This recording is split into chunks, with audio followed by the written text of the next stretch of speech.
Back in 2005, we got a slew of Star Wars games, some of which I've talked about on this channel before, but one of the most popular ones was Battlefront 2. It was so beloved by fans that they decided to make another Battlefront 2 in 2017. But after the recent announcement that DICE won't be making a Battlefront 3, I find myself thinking back to the first time we were denied a Battlefront 3. That's right, the amount of times that the Battlefront franchise has missed out on a third entry almost puts Valve to shame. Development was started on Battlefront 3 in 2006 by Free Radical Design, the developers of... The game was going to release on the then next-gen consoles, the PS3 and the Xbox 360, and it would introduce new concepts like ground-to-space combat. Sadly, due to changes in management at LucasArts during development and varying reports of the game just not being that great, it was cancelled. Former Free Radical employees claim the game was almost finished with just bug fixing needing to be done, while former LucasArts employees say it was nowhere near done, and was also not good. These days, though, we can make our own call on the quality of the game because we have several different leaked builds of the game. We even have full cutscenes from the game to watch. Hold your fire! X2, stop! The Jedi are not your enemy! Hey, wait a minute. Wait just a second. This looks familiar. I think I've played this game?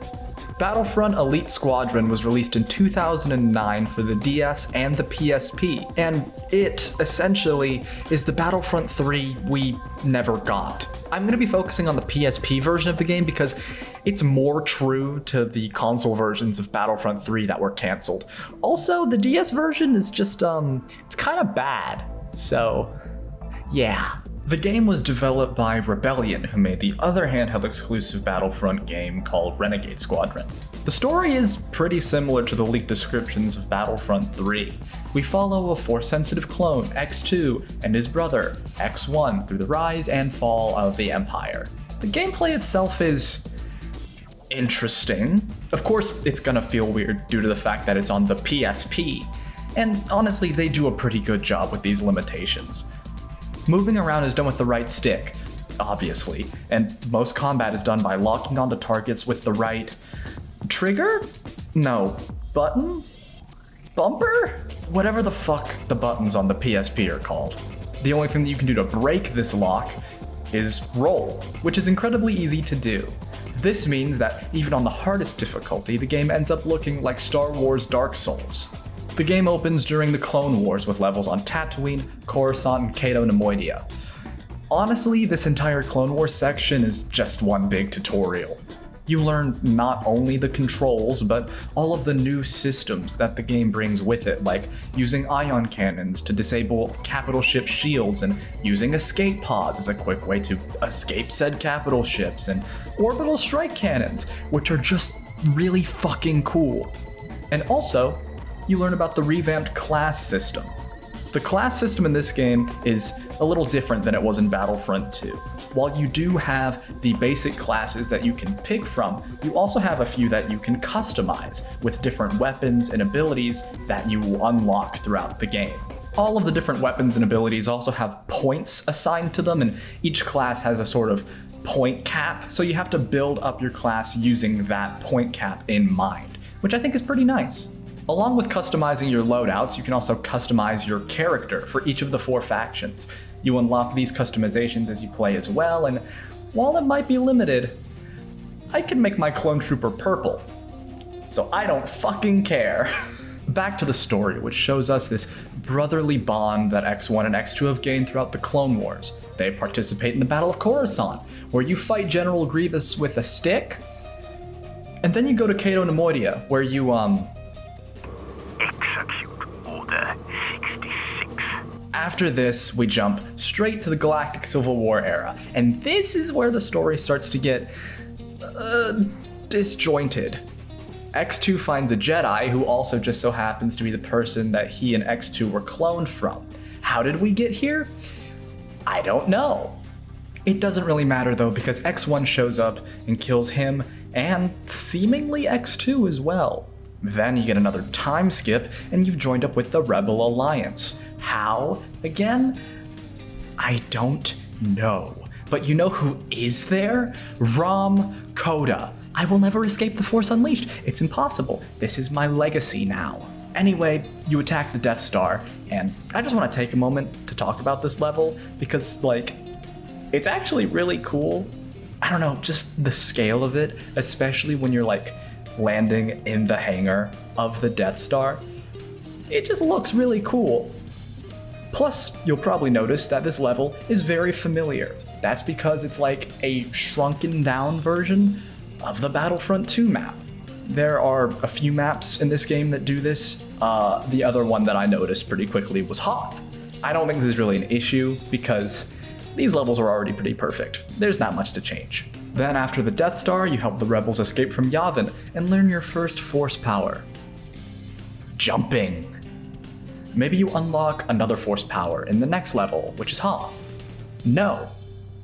You don't even get to use the tow cable to take out the AT-AT, but you do get to meet back up with X1, and you get to have one of this game's very strange boss battles. Like, it's just the normal level, but the boss is there, and you fight him? Maybe it's not that weird, but to me it just seems odd. Then we go to Endor, which is like my least favorite level in the game. The map's boring, and it just drags on for a bit. Its only saving grace is that you do get to fight alongside Admiral Akbar. That's just fucking cool, look at him! Now that the Empire's dead, Luke decides to train X2 to be a Jedi. Do we learn anything about this? That's right, we don't. It doesn't matter though because you're a Jedi now, and it's easily the coolest part of the game. You're just playing as a hero the entire time. The sad part is, that entire time is 3 levels. First is Cloud City. Lando's there. That's the level.